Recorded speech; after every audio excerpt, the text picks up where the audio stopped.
এই যে বাংলাদেশের উগ্রবাদীরা, তোমরা যারা বলো না যে বাংলাদেশবাসীরা নাকি এখন আর ভারতে আসে না চিকিৎসা করানোর জন্য, তাদের জন্য আজকের এই ভিডিওটা। ভারত থেকে দেখতে পাচ্ছি হাঁটতে হাঁটতে ভাই ভারতে গেছিলেন, কি বিষয়ে গেছিলেন?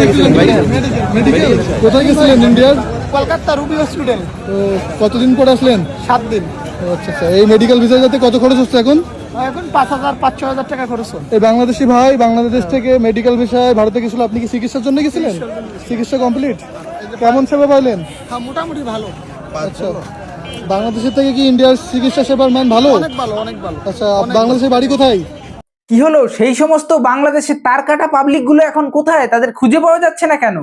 যারা সবসময় চিল্লামিল্লি করতো দিল্লি না ঢাকা, হ্যাঁ এইবার দিল্লি না ঢাকা বলার আগে সবসময় আগে একটা শহরের নামই মাথায় আনবে, কলকাতা। তোমাদের যখনই সামান্য পদে ফোড়াটুকুও উঠবে, তোমরা কলকাতায় লাফ দিয়ে চলে আসবা সেটার চিকিৎসা করানোর জন্য, কারণ তোমাদের বাংলাদেশে সেই সবের কোনো চিকিৎসাই নেই।